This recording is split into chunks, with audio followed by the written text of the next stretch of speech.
स्वागत। आज हम एक डरावनी कहानी हार्वेस्ट हाउस के पहले 10 अध्यायों पर बात कर रहे हैं। हाँ, कहानी रेचल ग्रेंजर की है जिसे अपने परिवार की एक पुरानी थोड़ी डरावनी सी जायदाद विरासत में मिलती है। हार्वेस्ट हाउस नाम ही काफी है और ये वीरान मकई के खेतों के बीच है जहां कई राज दफन है, ऐसा लगता है। बिल्कुल।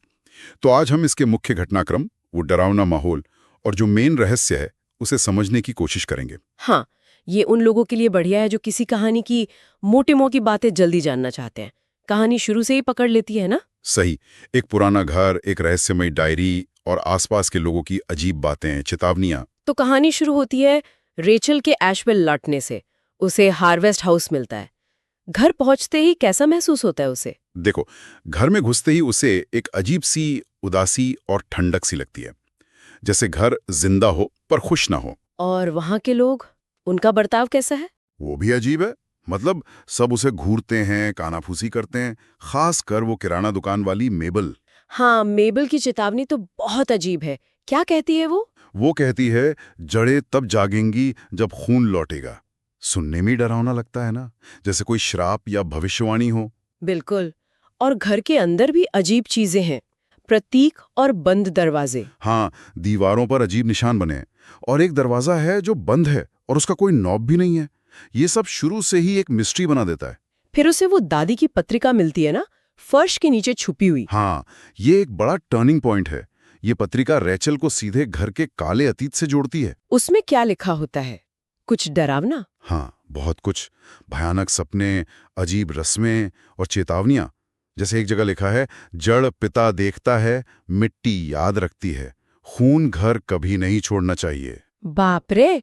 जड़ पिता, ये कौन है? अभी ये साफ नहीं होता, पर ये लाइनें कहानी के मेन थीम्स की तरफ इशारा करती हैं। खून, मिट्टी और घर से जुड़ा कोई गहरा राज या श्राप। और फिर वो अजीब घटना होती है जब रेचल सुबह उठती है। हाँ, उसके नाखूनों के नीचे मिट्टी मिलती है। हाँ। और पिछवाड़े में ताजी खुदी हुई जमीन दिखती है, जहां से छोटी मतलब इंसानी हड्डियां मिलती हैं।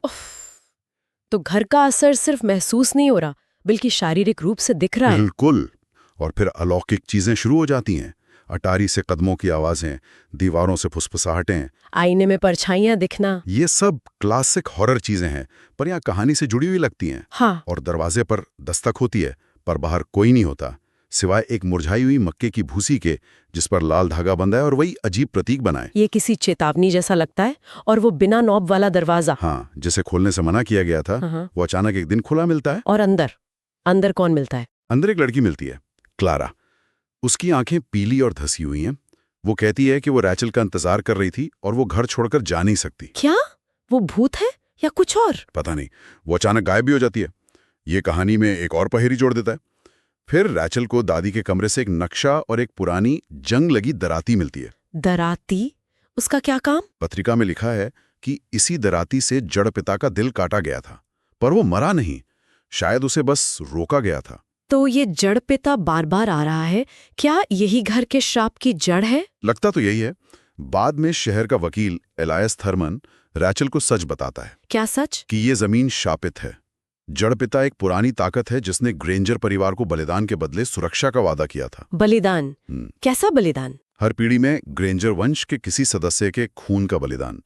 रैचल की दादी ने ये करने से मना कर दिया था। ओह, तो अब ये रैचल की बारी है। विरासत में श्राप मिला है उसे। हाँ, बिल्कुल। वो चाहकर भी इससे भाग नहीं सकती। फिर वो नक्शे के पीछे जंगल में जाती है। जंगल में क्या है? मरे हुए पेड़ जिन पर नाम खुदे हैं उसके पूर्वजों के, और उसका अपना नाम भी। ये तो बहुत डरावना है, जैसे किस्मत पहले से लिखी हो। हाँ, और उसे और हड्डियां मिलती हैं और जड़ों से अजीब आवाजें आती हैं। खतरा सिर्फ घर में नहीं, पूरी जमीन में है। फिर वो घर लौटती है, तहखाने में जाती है। वहां क्या मिलता है? वहां मूल वेदी मिलती है, जहां शायद बलिदान दिए जाते थे। और दादी की डायरी का एक पन्ना मिलता है जिसमें लिखा है, मैंने उसे एक बार खिलाया, मैं फिर कभी नहीं करूंगी। इसका मतलब दादी ने भी। ओह, और तभी मेबल उस पर हमला कर देती है। हाँ, मेबल उसे घायल कर देती है और रेचल का खून वेदी के पास मिट्टी में गिर जाता है। मेबल चिल्लाती है, उसे बस तुम्हारे दिल को खोजने के लिए स्वाद की जरूरत है। यानी अब जड़ पिता को पता चल गया कि रेचल कौन है। बिल्कुल। अब टकराव तय है। और फिर लाल चांद की रात आती है। और जड़ पिता जमीन से उठता है। कैसा दिखता है वो? हाँ, उसे मतलब एक विशाल ढेर जैसा बताया गया है। सींग, पेड़ की छाल, हड्डियां, प्रकृति और मौत का एक भयानक रूप। और वो रेचल से बात करता है? हाँ, उसके मरे हुए रिश्तेदारों की आवाज में उसे डराने और तोड़ने की कोशिश करता है। लेकिन रेचल हार नहीं मानती। वो क्या करती है? वो वही पुरानी दराती उठाती है, अपनी हथेली काटती है और अपना खून वेदी की आग में डालकर कोई मंत्र पढ़ती है। और इसका असर होता है? हाँ, जड़ पिता चीखता है और राख बन जाता है। उसके खत्म होते ही क्लारा फिर दिखती है और कहती है, तुमने हमें मुक्त कर दिया। तो क्लारा और शायद दूसरी आत्माएं भी फंसी हुई थी? ऐसा ही लगता है। फिर पूरा घर जल जाता है। और अगली सुबह?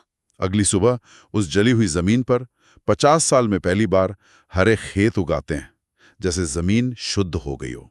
तो रेचल कामयाब हो जाती है, श्राप टूट जाता है, वो उस जगह से दूर चली जाती है, कहानी खत्म। हाँ, एक तरह से रेचल की यात्रा पूरी होती है। वो अनिच्छुक वारिस से श्राप तोड़ने वाली बन जाती है।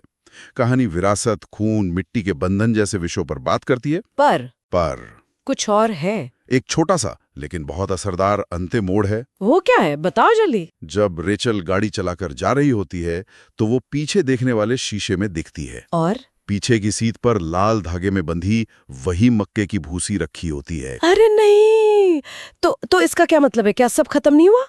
यही सवाल कहानी छोड़ जाती है।